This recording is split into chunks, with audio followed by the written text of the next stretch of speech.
Abijam, son fils, régna à sa place. Un roi, chapitre 15. La 18e année du règne de Jéroboam, fils de Nébat, Abijam régna sur Juda. Il régna 3 ans à Jérusalem. Sa mère s'appelait Maaka, fille d'Abizalon. Il se livra tous les péchés que son père avait commis avant lui. Et son cœur ne fut point tout entier à l'Éternel, son Dieu, comme l'avait été le cœur de David, son père. Mais à cause de David, l'Éternel, son Dieu, lui donna une lampe à Jérusalem, en établissant son fils après lui et en laissant subsister Jérusalem.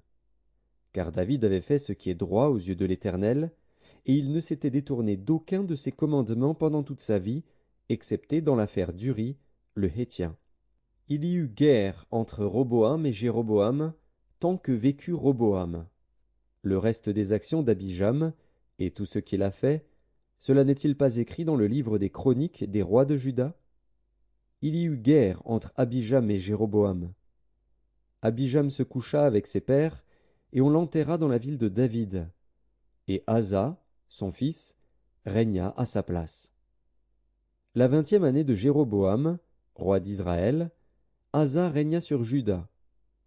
Il régna 41 ans à Jérusalem. Sa mère s'appelait Maaka, fille d'Abisalom. Asa fit ce qui est droit aux yeux de l'Éternel, comme David, son père. Il ôta du pays les prostituées, et il fit disparaître toutes les idoles que ses pères avaient faites. Et même il enleva la dignité de reine à Maaka, sa mère, parce qu'elle avait fait une idole pour Astarté. Asa abattit son idole, et la brûla au torrent de Cédron.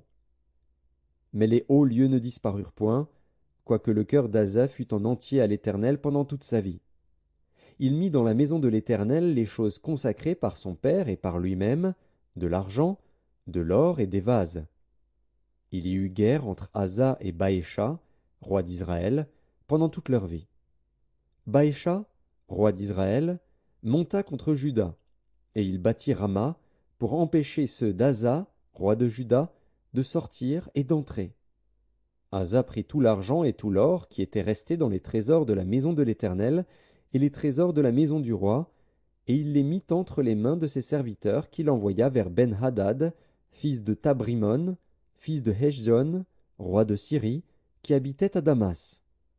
Le roi Asa lui fit dire qu'il y ait une alliance entre moi et toi, comme il y en eut une entre mon père et ton père.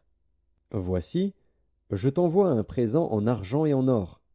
Va, romps ton alliance avec Baécha, roi d'Israël, afin qu'il s'éloigne de moi. Ben-Hadad écouta le roi Asa. Il envoya les chefs de son armée contre les villes d'Israël, et il battit Isjon,